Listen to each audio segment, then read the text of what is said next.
नमस्कार दोस्तों, आप सभी का study for UPSC PC channel में स्वागत है। आज तारीख है 1 मई 2025 ईस्वी और आज का न्यूज़पेपर आर्टिकल डिस्कशन का एक वीडियो होगा। वीडियो में कई सारे टॉपिक हम लोग पढ़ेंगे, जिसमें आज सबसे प्रमुख टॉपिक होगा कास्ट सेंसस को पढ़ेंगे, क्योंकि भारत सरकार ने ऐलान किया है कि हम कास्ट सेंसस को आयोजित करेंगे। सेंसस जो होगा अपना जो जनगणना का कार्यक्रम होगा, जो 2021 में होना था लेकिन अभी तक नहीं हुआ है, उसी के साथ में कास्ट सेंसस भी किया जाएगा। कास्ट सेंसस का मतलब होता है कि जातिगत आधारित जाति भी लोगों से पूछी जाएगी और जाति का जनगणना भी किया जाएगा। 2011 में जो सेंसस हुआ था उसमें भी ओबीसी जाति की जनगणना की गई थी, लेकिन उसको पब्लिक नहीं किया गया था। एससी और एसटी की जनगणना और धार्मिक गणना तो पहले से होती आ रही है भारत में सेंसस के साथ में, लेकिन जातिगत रूप से जनगणना नहीं किया गया है। अब डिसाइड किया गया है कि सामान्य वर्ग के वो लोग हों, चाहे वो ओबीसी के वर्ग के लोग हों, एससी एसटी का तो पहले से ही हो रहा है, इनका भी कास्ट सेंसस किया जाएगा, जातिगत जनगणना किया जाएगा। और हो सकता है इसके साथ में आर्थिक स्थिति का भी मुआयना लिया जाए कि भाई आर्थिक स्थिति क्या है, लोगों का आर्थिक कंडीशन क्या है। इससे भारत में सामाजिक रूप से जो इम्प्लीमेंटेशन होगा योजनाओं का, वो टारगेटेड हो सकता है। उसके बारे में हम लोग डिटेल में पढ़ेंगे आज। उसके अलावा एक और टॉपिक है वेब कार्यक्रम करके है, जिसका उद्घाटन प्रधानमंत्री मोदी जी ने किया है। सेकेंड वर्ल्ड वॉर का विक्ट्री समारोह आयोजित हो रहा है रूस में, जहां पर राजनाथ सिंह जी भाग लेने जाएंगे। इन सभी टॉपिकों को हम लोग देखेंगे। 71 बीपीएससी की जो भी तैयारी कर रहे हैं उनके लिए मैं एक चीज़ बताता हूं, कृपया करके अगले 4 से 5 महीनों हाइब्रिड मोड में तैयारी कीजिएगा। मेंस पर अधिक ध्यान दीजिएगा। प्रीलियम के लिए मात्र 1 घंटा प्रैक्टिस करना है। लूसेंट, घटनाचक्र कहीं से भी आप कर सकते हैं, लेकिन रेगुलर रहना चाहिए। मुख्य रूप से यही होता है कि आप किसी भी एग्जाम को लेकर तैयारी में अगर रेगुलर रहते हैं तो आपको आउटकम जरूर ही मिलता है, गारंटेड मिलेगा ही मिलेगा, कोई इसमें रोकेगा नहीं आपका रिजल्ट। लेकिन रेगुलर नहीं रहेंगे तो आपका रिजल्ट रुक सकता है, ऐसा होता ही है। तो कृपया करके रेगुलर रहें और अच्छे से मेंस की तैयारी करें, साथ में पीटी को लेकर के चल सकते हैं। यही सबसे बेस्ट तरीका होता है। देखिए आज का पहला न्यूज़ क्या है। एक चीज़ और है, 5 मई से अपना जीएस और एनसीईआरटी निबंध लेखन सभी के सेपरेट ग्रुप शुरू होंगे अलग अलग। कृपया जुड़ना हो तो जुड़िएगा। मेंस की राइटिंग में आपका वो है हेल्प कर सकता हूँ, मदद कर सकता हूँ। आप सीख जाएंगे और सिलेबस भी आपका कंप्लीट हो जाएगा। देखिए आज का पहला न्यूज़ क्या है कि कास्ट सेंसस को आयोजित किया जाएगा नेशनल सेंसस के साथ में। अमित शाह जी ने ऐलान किया है। दरअसल में गृह मंत्रालय के तहत में मिनिस्ट्री ऑफ होम अफेयर्स जो है, एमएचए जो है, उसी के तहत में कास्ट सेंसस आयोजित किए जाएंगे। दरअसल में सेंसस ही उसी के अंतर्गत आयोजित किए जाते हैं। एक जनगणना महालेखा पदाधिकारी करके एक अधिकारी का कार्यालय होता है, जिसके द्वारा सेंसस आयोजित करवाया जाता है। तो सेंसस के साथ ही कास्ट सेंसस भी किया जाएगा, जिसमें एससी एसटी का तो पहले से ही हो रहा है। मैं बार बार इसलिए बोल रहा हूं क्योंकि स्टेटमेंट बना करके आपसे पूछा जा सकता है कि इस बार पहली बार एससी एसटी का भी सेंसस किया जाएगा। नहीं, एससी एसटी जो वर्ग हैं उनका सेंसस पहले से ही होता आ रहा है। आपने भी याद किया होगा बिहार के किस जिले में एससी अधिक हैं, किस जिले में एसटी अधिक हैं, ये आपने भी याद किया होगा। किस राज्य में एससी अधिक हैं, किस में वो एसटी अधिक हैं, ये अभी भी आपको पता होगा 2011 का सेंसस जो आप पीटी से पहले पढ़ते हैं। लेकिन ओबीसी की जनसंख्या नहीं पता है, सामान्य वर्ग की जनसंख्या नहीं पता है, तो उसी को अब सेंसस में काउंट किया जाएगा, उसको जोड़ा जाएगा। सेंसस होना था 2011 ईस्वी में ही, 2011 के बाद 2021 में होना था, 10 वर्ष के पश्चात ही, लेकिन कोरोना के कारण वो बढ़ाया गया और बढ़ते बढ़ते 2025 आ गया। अब उम्मीद ये किया जा रहा है कि इस वर्ष या अगले वर्ष में सेंसस शुरू किया जा सकता है। सेंसस के बाद काफ़ी सारे बदलाव आते हैं, जिसमें से एक है कास्ट सेंसस इस बार देखा जाएगा। दूसरा, परिसीमन का काम भी किया जा सकता है, यानी कि लोकसभा विधानसभा के क्षेत्रों को बढ़ाया जा सकता है, क्योंकि 2026 का जो डेडलाइन बनाया गया था 2002 ईस्वी में कि 2026 तक लोकसभा विधानसभा के क्षेत्रों को परिवर्तित नहीं किया जाएगा, अब वो 2026 भी आ गया है। उसके अलावा महिला आरक्षण भी सेंसस के पश्चात ही लागू किया जाएगा। देखिए क्या क्या बदलता है। पहले सेंसस तो हो जाए। क्या है कि केंद्र सरकार ने राष्ट्रीय जनगणना के साथ में जातिगत जनगणना आयोजित करने का फैसला लिया है और इसको ऐतिहासिक निर्णय बताया गया है। बोला गया है कि सामाजिक रूप से समावेशिता को बढ़ाने के लिए, सोशल जस्टिस को बढ़ाने के लिए, सामाजिक न्याय को बढ़ाने के लिए काफ़ी ज़्यादा मददगार होगा। देखते हैं कि क्या क्या होता है क्या। तो इस सभी पार्टियां जो हैं, जैसे बिहार में जेडीयू और आरजेडी है, कांग्रेस है, कांग्रेस का ही पहले डिमांड था कि भाई कास्ट सेंसस करेंगे। भारतीय जनता पार्टी ने विरोध किया था, बटेंगे तो कटेंगे वाली राजनीति। कल से बहुत सारे मित्रों को मैं ढूंढ रहा हूं जो भक्त टाइप के थे, उनको मैंने काफ़ी सारे न्यूज़ भेजे हैं कि भाई साहब बटेंगे तो कटेंगे का क्या हुआ। तो बेचारे के पास कुछ पॉइंट नहीं है। दिक्कत उन्हीं के लिए हुआ है जो बीजेपी समर्थक थे, कोर बीजेपी समर्थक, उनके लिए दिक्कतें हुई है। बाकी तो ठीक है। देखिए कास्ट सेंसस से कुछ खास चेंज नहीं होगा। आरक्षण बढ़ाया जा सकता है। आरक्षण का जो सीमा है वर्तमान में कि भाई 50% तक जातिगत आरक्षण रह सकता है। 10% का ईडब्ल्यूएस का जो बना हुआ है, 10% ईडब्ल्यूएस का जो बना हुआ है ये बढ़ सकता है, ये 85% तक लागू हो सकता है। 75% जातिगत आरक्षण और 10% ईडब्ल्यूएस आरक्षण मिला करके 85% तक जा सकता है। 15% सामान्य वर्ग के लिए हो सकता है। जैसा कहा जाता है जितनी जिसकी संख्या उतनी उसकी हिस्सेदारी, जो एक नारा है, हो सकता है आपको वो सच दिखे आने वाले कुछ समयों में। देखिए इसका क्या है और क्या क्या बताया गया है इसमें। न्यूज़ में तो यही है कि इससे पहले आरजेडी ने डिमांड किया था, कांग्रेस ने डिमांड किया था और भाजपा ने विरोध किया था। सभी पार्टियों ने डिमांड किया था, लेकिन अब इसको लागू किया जा रहा है और सभी पार्टियों ने इसका समर्थन भी किया है कि सही कर रहे हैं आप। ओके, 2011 मनमोहन सिंह सरकार ने केवल एक सर्वेक्षण किया था, न कि पूर्ण जातिगत जनगणना, जबकि विपक्ष ने इसे राजनीतिक दृष्टिकोण से इस्तेमाल किया था। ऐसा सरकार ने आरोप प्रतिरोप लगाया है। इस न्यूज में आरोप अधिक हैं, हमें उस पर नहीं जाना। हमें समझना क्या है कि कास्ट सेंसस का क्या होता है, क्या इसका इतिहास रहा है, जाति जनगणना का कब करवाया गया, क्या इसके आउटकम रहे हैं, क्या इसके पक्ष में पॉइंट होंगे, क्या इसके विपक्ष में पॉइंट होंगे। आपके प्रीलिम और मेंस एग्जामिनेशन में वहीं से सवाल पूछा जाएगा। जाति जनगणना का इतिहास भारत में सामाजिक, राजनीतिक, आर्थिक संरचना को समझने के लिए काफ़ी महत्वपूर्ण रहा है। और अंग्रेजों ने चूंकि भारत में उनको जाति और धर्म के आधार पर डिवाइड करना था, तो 1909 ईस्वी में उन्होंने सांप्रदायिक प्रतिनिधित्व को ऐड किया था, जिसमें मुस्लिम नेता को मुस्लिम जनता चुनेगी। उसके पश्चात से उन्होंने 1935 में, आपको पता ही होगा, सांप्रदायिक पंचाट को लागू कर दिया गया 1935 के एक्ट के द्वारा।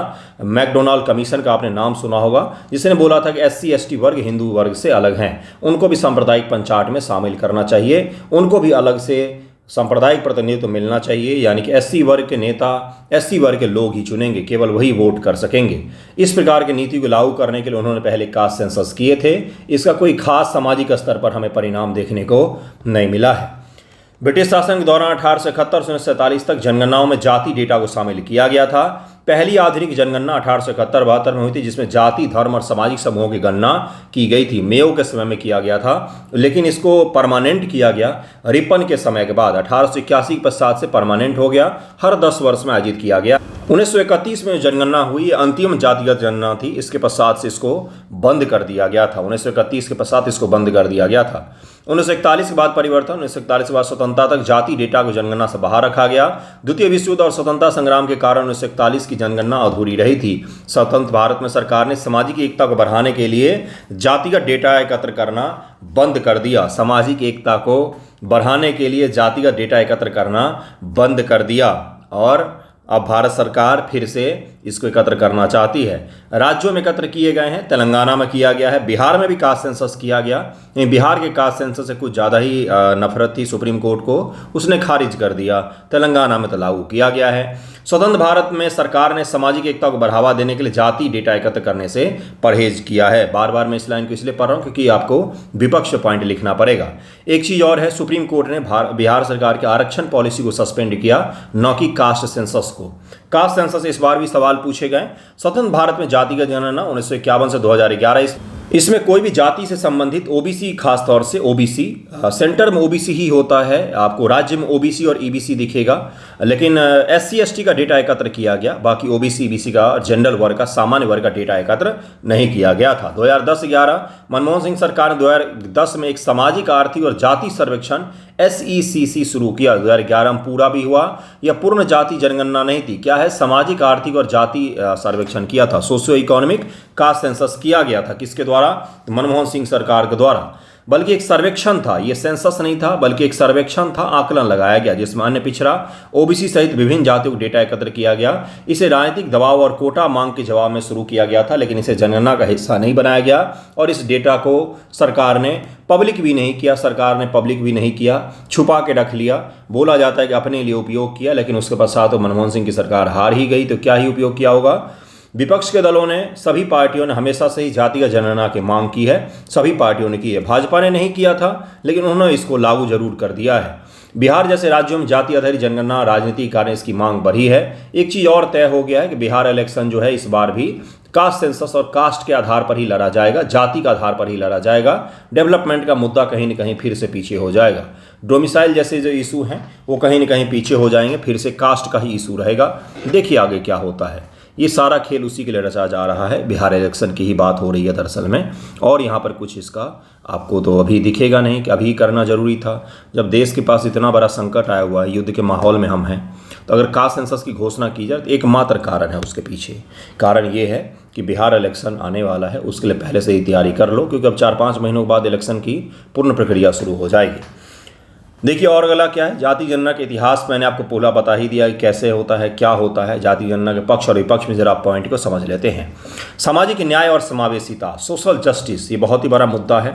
सोशल जस्टिस बहुत ही बड़ी अवधारणा है। बहुत बड़े बड़े थिंकर हैं जिन्होंने अपने अपने पॉइंट ऑफ व्यू से सोशल जस्टिस को डिफाइन करने का प्रयास किया है। पॉलिटी में यूपीएससी पॉलिटी गवर्नेंस में आपको पढ़ना पड़ता है। अंबेडकर का सोशल जस्टिस पढ़ना पड़ता है और मार्क्स का पढ़ना पड़ता है, और भी 2-3 लोगों का सोशल जस्टिस आपको पढ़ना पड़ता है। तो सामाजिक न्याय से वंचित वर्ग जैसे ओबीसी, एससी, एसटी की सही संख्या और स्थिति का पता चलेगा, जिससे सामाजिक न्याय सुनिश्चित हो सकेगा। यह डेटा आरक्षण और कल्याण योजनाओं को सही तरीके से लागू करने में मदद करेगा, यानी कि टारगेटेड डेवलपमेंट में मदद करेगा। और आरक्षण की पॉलिसी में सुधार किया जा सकता है, आरक्षण को इंक्रीज किया जा सकता है, बढ़ाया जा सकता है आरक्षण को, ऐसा भी माना जा रहा है। अगला डिमांड यही है कि आरक्षण को बढ़ाया जाए। नीति निर्माण में मदद मिलेगा इससे कहीं न कहीं। सटीक डेटा सरकार को शिक्षा, स्वास्थ्य, रोजगार जैसे क्षेत्रों में लक्षित नीतियां बनाने में मदद मिलेगा। तो एक बार को बिहार सरकार और तेलंगाना गवर्नमेंट से पूछना भी चाहिए कि आपने कितनी सारी लक्षित योजनाएं बनाई है। बिहार में 6,000 से ज़्यादा कमाने वालों की संख्या कम है। बिहार में आज भी 6,000 से कम कमाने वाले लोगों की संख्या बहुत ज़्यादा है। राज्य की बहुत बड़ी आबादी अपने बिहार राज्य में 6,000 से कम कमाती है। चलिए ठीक है, 10,000 कमाती है पर मंथ। क्या होता है 10,000 में आज के समय में? ठीक है, तो यहाँ पर बोला जा रहा है कि इससे क्या होगा, सामाजिक कल्याण को सही तरीके से लागू किया जाएगा, आरक्षण को बढ़ाया जा सकता है। ठीक है, अगला देखिए क्या है, नीति निर्माण में मदद मिलेगा, पारदर्शिता और जवाबदेही बनेगी। जनगणना पारदर्शी होगी तो जाति आधारित योजनाओं को प्रभावशाली तरीके से मापने में सहायक हो सकता है। ऐतिहासिक मांगों का पूरा होना, बहुत दिनों से मांग की जा रही है, इसलिए इसको पूरा होना भी चाहिए। महिला और अल्पसंख्यकों का प्रतिनिधित्व, जाति डेटा से निर्वाचित निकाय महिलाओं और वंचित वर्गों के लिए बेहतर आरक्षण सुनिश्चित हो सकेगा, ऐसा सरकार का मानना है। लेकिन ये पॉइंट कहीं ना कहीं कमज़ोर है, सरकार का ये मानना कहीं ना कहीं कमज़ोर करता है पॉइंट को, क्योंकि महिलाओं से जुड़े हुए आपके पास तो पहले से ही डेटा थे। लैंगिक जनगणना तो पहले से ही होता आ रहा है अभी, है ना। तो ये पॉइंट आपको इरेलेवेंट प्रतीत हो सकता है। विपक्ष में क्या क्या है, सामाजिक विभाजन का खतरा, कि समाज में डिवीजन क्रिएट हो सकता है। जब सरकार ही आपसे जाति पूछने लग जाएगी तो कैसे जातिवाद खत्म होगा देश में, है ना। कांग्रेस जैसे दलों ने इसे राजनीतिक उपकरण कहा जो सामाजिक एकता को नुकसान पहुंचा सकता है। पहले कहा था, अब तो कांग्रेस मांग करती है और उसने समर्थन भी किया है कि भाई साहब इसको करवा के आप सही कर रहे हो, तो ठीक है, अब तो सही है ये। जाति डेटा का इस्तेमाल चुनाव वोट बैंक की राजनीति के लिए हो सकता है नहीं, होगा, इसी कारण से किया ही जा रहा है। बाकी सोशियो इकोनॉमिक चीज़ें तो प्रायोरिटी में सेकंड स्तर पर आती है, पहले स्थान पर यही आता है। गोपनीयता और भेदभाव, आर्थिक बोझ, जाति गणना का आयोजन महंगा होगा। और एक चीज़ हो सकता है, अगर आपने सही तरीके से देश के इकोनॉमी में देश की स्थिति को आर्थिक रूप से माप लिया तो आपको पता चलेगा कि ये 5वीं बड़ी इकोनॉमी का आप ढोल पीट रहे हैं पूरे दुनिया में, ये सब खोखला है। आज भी देश में 20,000 से कम कमाने वालों की संख्या अधिकांश है। बहुत बड़ी आबादी है देश की जो 20,000 पर मंथ भी नहीं कमा पाती है। तो अगर आपको इतना बड़ा चाहिए भाई करवी दवा कि आप इतने बड़े स्तर पर लोगों को रिकॉग्नाइज करें, फिर उन सबके जो इनकम है उसको आप बढ़ाने का प्रयास करें, तब तो बहुत बेस्ट होगा ये। तब तो होगा साहसिक कदम कि भाई आपने रिकॉग्नाइज तो किया कि हमारे यहाँ पर इतने बड़े स्तर पर गरीबी है। 6,000 से कम कमाने वालों को बिहार में गरीबी कहा जाता है सरकार के आंकड़ों में। आप मुझे बताइए जो 10,000 कमाते हैं उनकी क्या स्थिति है? क्या वो सभी अपने ज़रूरतों को पूरा कर सकते हैं? क्या वो एक बहुत अच्छा लाइफ स्टाइल सोच सकते हैं कि हमारे पास हो जाए? कहीं पर भी रह रहे हो आप, गांव में ही क्यों नहीं रह रहा हूँ, है ना। तो ये भी आपको समझना पड़ेगा। पिछले अनुभवों का हवाला, 2011 सर्वेक्षण में डेटा उपयोग सीमित रहा जिससे इसकी उपयोगिता पर सवाल उठे हैं। विपक्ष का तर्क है कि यह व्यर्थ का प्रयास हो सकता है। विपक्ष का मतलब विपक्षी पार्टी मत मानिएगा यहाँ पर, क्योंकि पक्ष विपक्ष सब ने इसका समर्थन किया है। विपक्ष का मतलब है कि कुछ विशेषज्ञ ऐसे हैं जो मान रहे हैं कि यह व्यर्थ होगा, इससे कुछ खास बेनिफिट नहीं होगा, ये कास्ट बेस्ड राजनीति को बढ़ावा देगा। आपको दोनों पक्ष मैंने समझा दिए हैं। जनगणना क्या है, इसका उद्देश्य क्या है? जनगणना एक व्यवस्थित और आधिकारिक प्रक्रिया है जिससे किसी देश के संपूर्ण जनसंख्या, उसकी विशेषता जैसे उम्र, लिंग, शिक्षा, जाति, अब जाति भी का डेटा एकत्र किया जाता है कि कितने लोग उस देश में रह रहे हैं। सरकार को नीति निर्माण और विकास योजनाओं का सटीक डेटा प्रदान करता है। संसाधन का उचित वितरण सुनिश्चित करना, आरक्षण, कोटा, सामाजिक कल्याण कार्यक्रमों के लिए आधार तैयार करना, किसके आधार पर सरकार ये योजनाएं बनाती है कि कितनी जनसंख्या को हमें टारगेट करना है, कितना को नहीं करना है, ये इसी आधार पर बनाती है। जनसंख्या वृद्धि और साक्षरता जैसे संकेतकों की निगरानी करना, हमारे देश में साक्षरता कितनी है, कितना महिलाएं पढ़ी लिखी हैं, कितना पुरुष पढ़े लिखे हैं, किस जाति के लोग आगे हैं, किस जाति के लोग पीछे हैं, किस धर्म के लोग के पास अधिक इकोनॉमिक पावर है, किस धर्म के पास कम है इकोनॉमिक पावर, किस धर्म के पास लोगों के पास अच्छी नौकरी है, किसके पास अच्छा मकान है, ये सब इसमें काउंट किया जाता है। जरा जनगणना का इतिहास देखते हैं। ब्रिटिश शासन के दौरान पहली बार आधुनिक 1871-72 में हुई थी जनगणना। इसने जाति और धर्म और सामाजिक समूहों का डेटा एकत्र किया था। 1931 के पश्चात से जातिगत जनगणना को बंद कर दिया गया था। स्वतंत्र भारत में पहली जनगणना 1951 में हुआ था, 1991 में हुआ था, लेकिन 1911 से 1921 के बीच में पहली बार ऐसा हुआ कि भारत में जनसंख्या कम हो गई थी, लोगों की संख्या कम हो गई थी। इसके पीछे स्पेनिश फ्लू का कारण माना जाता है। स्पेनिश फ्लू के कारण से भारत में 3 से 4 करोड़ लोगों की मृत्यु हुई थी। उस समय के भारत की आबादी भी बहुत कम थी, उसमें से 3 से 4 करोड़ लोगों की मृत्यु हुई थी। 1951 से पहले के तहत जाति डेटा शामिल नहीं किया गया क्योंकि सरकार ने इसे सामाजिक विभाजन से जोड़ती थी और इसलिए SC/ST वर्ग का केवल डेटा एकत्र किया गया था। 1971 के पश्चात भारत में जनसंख्या विस्फोट माना जाता है। जनसंख्या बहुत तेजी गति से बढ़ी है। 1971 के पश्चात से जनसंख्या बहुत तेजी गति से बढ़ी है। मनमोहन सिंह सरकार 2010 में सामाजिक आर्थिक जाति की संरचना SCCC को शुरू किया। 2011 में पूर्ण हुआ। यह पूर्ण जातिगत जनगणना नहीं था, इसको सरकार ने रिलीज भी नहीं किया था। इस डेटा को हर 10 वर्ष में आयोजित होती है और अगली जनसंख्या 2025 में ही आयोजित करवाने का सरकार ने डिसाइड किया है। हो सकता है कि 2026 से शुरुआत किया जाए। प्रक्रिया क्या होती है? घर घर जाकर टीचर जो हैं, शिक्षक जो हैं, उन्हीं के ऊपर लादा जाता है सारा। तो वो घर घर जा कर के एक फॉर्म ले जाएंगे, रफ पेपर जैसा होता है, रफ फॉर्म होता है, उस पर सारा डेटा एकत्र करते हैं, फिर उसको फेयर करते हैं। बिल्कुल सही सुन रहे हैं आप। रफ फॉर्म अलग मिलता है उनको, फिर फेयर का अलग मिलता है, उस पर चढ़ाना होता है सारा डेटा, फिर आपको भेजना पड़ता है। तो बड़ा ही कठिन प्रक्रिया होता है, लेकिन इस बार माना जा रहा है कि पेपर और पेन का उपयोग नहीं किया जाएगा, ऑनलाइन डिजिटल माध्यम से डेटा एकत्र किया जाएगा, ऐसा माना जा रहा है। तो ये था जातिगत जनगणना क्या है, जातिगत जनगणना के पक्ष और विपक्ष मुद्दे क्या हैं, जनगणना क्या है, कब से शुरू हुआ है, जातिगत जनगणना का इतिहास क्या है, क्या इसका प्रभाव पड़ सकता है, वो भी मैंने आपको बता दिया है। इसके पक्ष और विपक्ष में क्या पॉइंट्स हैं। कृपया करके जो पढ़ाया है उसी तक ध्यान रखें, आगे अभी ना बढ़ें। आपके मन में बहुत सारी चीज़ें होंगी, जनरल वर्ग के मन में होगा, SC/ST OBC वर्ग के मन में होगा, कृपया उसको अपने तक ही रखें, उसको आगे ना ले जाएं, आगे की चीज़ों पर मत ध्यान दें, केवल पढ़ाई करें और कुछ भी नहीं। कल रात में मैंने भी टेलीग्राम ग्रुप पर भी पोस्ट किया था कि आतंकवादियों ने धर्म पूछा और सरकार अब आपसे जाति पूछेगी। उस समय लोगों ने लगाया था ना जिबली आर्ट करके फ़ोटो, हमारे देश में गिद्धों की कमी थोड़ी ना है। जिबली आर्ट बनाया था, उस लड़की जो उसका पति मरा हुआ था उसके बगल में बैठे हुए, जिबली आर्ट। किसके पास इतना हिम्मत था कि उसको अपलोड करके आप ये लिख रहे हो कन्वर्ट इनटू ए जिबली इफेक्ट, उसको लगा करके लोगों ने ये लगाया था धर्म पूछा जाति नहीं। तो जाति सरकार पूछ रही है। मैंने इसलिए लगाया था, लोगों को लगा मैं कास्ट सेंसस का विरोध कर, मैं क्यों विरोध कर रहा भाई, ना तो मुझे बेनिफिट है ना तो मुझे नुकसान है, मुझे फ़ायदा ही होगा एक तरह से देखें तो। कास्ट सेंसस लागू होता है, उसके बाद आरक्षण बढ़ते हैं तो और भी लोग तैयारी करने आएंगे OBC SC/ST वर्ग से, तो अपना तो सही ही चलेगा। मैंने इसलिए लगाया था कि अभी देश कुछ और डिमांड कर रहा था सरकार से, उम्मीद हम कुछ और लगा करके बैठे हुए थे और आप कुछ और दे रहे हैं। मेन मुद्दा यही था कि 26 लोग जो मरे हैं वो प्रतीक्षा में है कि कब उनको न्याय मिलेगा, और आप पूछ रहे हो कि जाति क्या है भाई। तो इसलिए मैंने वो पोस्ट किया था। उसको कई सारे बच्चों ने सोचा कि मैं कास्ट सेंसस का विरोध करूँ, मैं क्यों विरोध करने लगा, मुझे तो बेनिफिट ही होगा, है ना, मुझे इसी में बेनिफिट होगा, बाकी आरक्षण का बेनिफिशियरी मैं नहीं हूँ।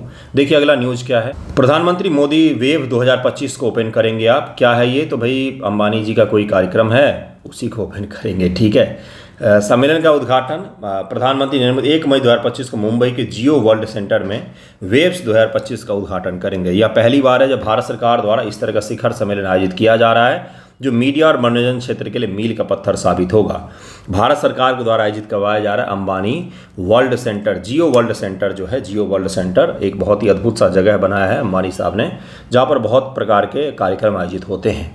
सम्मेलन का नाम और अवधि, यह 4 दिवसीय विश्व ऑडियो विजुअल मनोरंजन शिखर सम्मेलन है। विश्व ऑडियो विजुअल मनोरंजन शिखर सम्मेलन, हिंदी में इसका फुल फॉर्म यही है, जो 1 मई से शुरू हो रहा है। यह सम्मेलन भारत के वैश्विक मीडिया और मनोरंजन शक्ति को बढ़ाने के लिए आयोजित किया जा रहा है। वेब्स 2025 को भारत के मीडिया और मनोरंजन क्षेत्र को वैश्विक मंच पर मजबूत करने का प्रयास माना जा रहा है। इसमें सब हिस्सा लेंगे, Netflix, Amazon, Google, Meta, Sony, Reliance, Adobe, जितने भी हैं ना, सब इसमें हिस्सा लेंगे।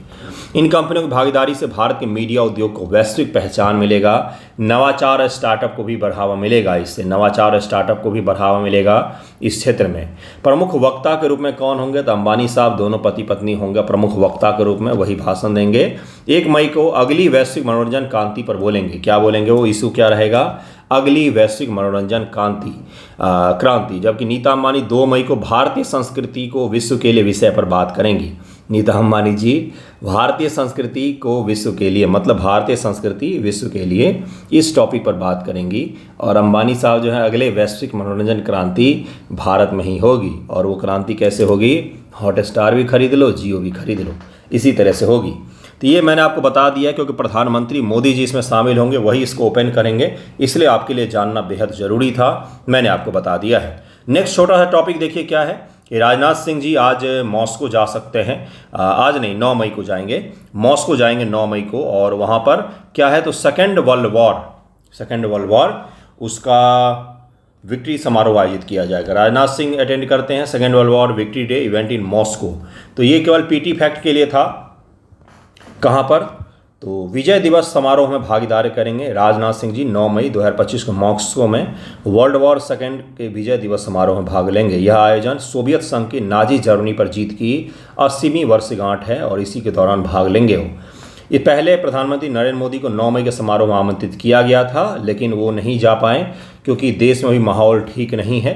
और 23 मई से पहले कुछ न कुछ हो सकता है, क्योंकि भारत सरकार ने स्पेस बंद किया है 23 मई तक के लिए। पाकिस्तान के विमानों के लिए अपना स्पेस, मतलब एरो स्पेस जो है, एयर स्पेस, उसको बंद कर दिया गया है 23 मई तक के लिए। तो 23 मई से पहले देखिए कुछ हो सकता है अगर सरकार चाहे तो, है ना। खैर अभी तो सरकार कुछ और चाह रही है। रूस से पहले सूचित किया गया था कि भारत रक्षा मंत्री का स्तर पर प्रतिनिधित्व करेगा, जो एक सामरिक निर्णय भी होगा और इस दौरान भारत और रूस के बीच वार्तालाप भी तय किया जा सकता है। 1945 में सोवियत सेना ने 9 मई को जर्मनी को बिना शर्त समर्पण के लिए दस्तावेज पर हस्ताक्षर करवाए थे और एडोल्फ हिटलर जो था उसने खुद को गोली मार ली थी। इसके साथ ही सेकेंड वर्ल्ड वॉर का एंड माना जा रहा था, क्योंकि सबसे बड़ी शक्ति जर्मनी थी जिसने पहले घुटने टेके, उसके पश्चात से जापान पर में 2 बम गिराए गए थे। आपको सारा किस्सा पता ही होगा second world war, first world war का, वो तो ऐसे ही पढ़ना होता है। तो आज का वीडियो यहीं पर एंड करेंगे हम लोग। आई होप आपको पसंद आया होगा। कास्ट सेंसस मुख्य टॉपिक था आज का, जो पेपर में था वही तो पढ़ाऊँगा ना, है ना। तो उसको ज़रूर पढ़िएगा, अच्छे से तैयार कर लीजिएगा और वहाँ से सवाल पूछे जा सकते हैं आपके एग्जामिनेशन में। थैंक यू सो मच आप सभी का वीडियो देखने के लिए।